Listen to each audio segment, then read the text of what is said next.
Who's ready for a mega sugar rush? Welcome to the Sewing Report. I'm Jennifer Moore, helping you discover your love of sewing crafts and DIY projects.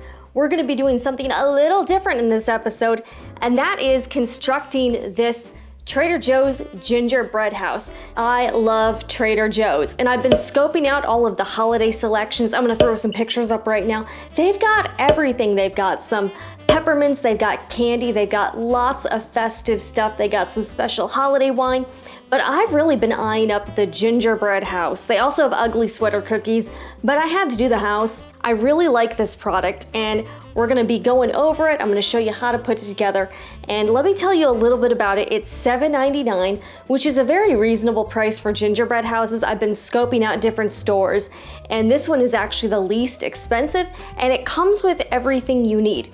It comes with all of the pieces, and to Trader Joe's credit, nothing was broken. I've seen a lot of reviews where people were complaining about pieces coming broken already in the box, but this one was perfect, and the pieces are a little softer. I think that definitely helps. It comes with a mix for this icing that you use to put it together. Comes with all the candy you see. It even came with an icing bag, although I ended up using my own because mine was a little bit bigger.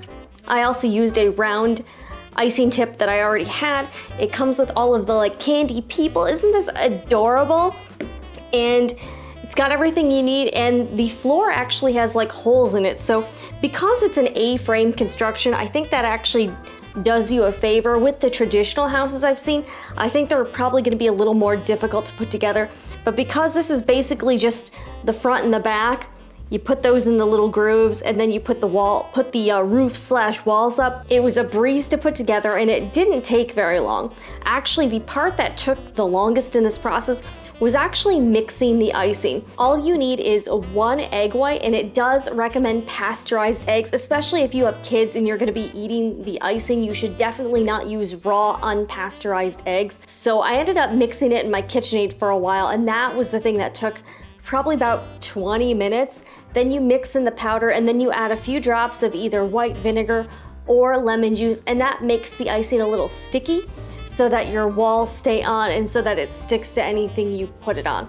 So I ended up putting my icing in the bag and then constructing my walls. So you put the basic piece together, and again, the A-frame construction really adds for some structural integrity there. So you put it together, you wait about 30 minutes until the icing hardens, and then it instructs you to do the rest of the decorating.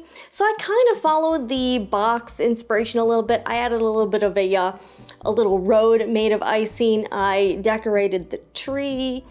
I did some stuff to the back, and I put one of my characters in the back, for, I don't know, just because.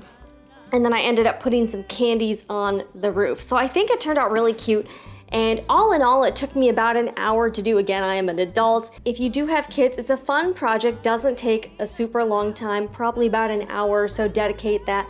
I would say the one criticism I have is that the icing is not already pre-mixed and ready to go, but I think that's probably how they keep the price so low at $7.99. Again, comparable kits I've seen were usually around $14.99 to $19.99, so paying $7.99 seems like a really good deal. The only other thing I would have to say is that it did come with a little packet of sprinkles, and I had a hard time adhering it to the icing. So that is another thing. I ended up making a little path out of sprinkles. I'm gonna pretend this is candy gravel, and I probably could have used a smaller round tip to make some more precise decor, but you know what? I had fun doing it, and I thought this was a really fun project, and the gingerbread actually smells really good. So at the end of this video, I'm gonna give it a try. I feel sort of weird undoing my handiwork, but you know what? I would say this is royal icing. Tastes pretty decent. The gingerbread isn't super spicy, and it's not too sugary, although the icing has a lot of sweetness in there. All right, I'll eat the little boy. Oh, part of the boy just fell on the floor. That's all right. This is just straight up sugar. I'm kind of wondering if I could eat this whole thing. That would not be a very good idea though.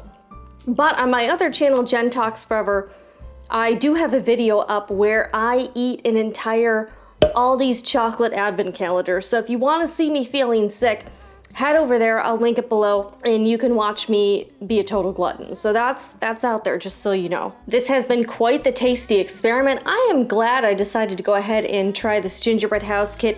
Again, available at Trader Joe's throughout the holidays. Also, they have a lot of other like quirky things, like around the 4th of July, they have like a white house, candy building you can make, cookie building. Around Halloween, they had like a chocolate house, chocolate haunted house. So lots of things for different seasons at Trader Joe's. Highly recommend this product. It is quite delicious. Thank you so much for watching. If you enjoyed this episode, be sure to hit the like button and consider subscribing to the Sewing Report for everything sewing, crafts, and DIY projects. I'm Jennifer Moore, and I'll see you again in the next video.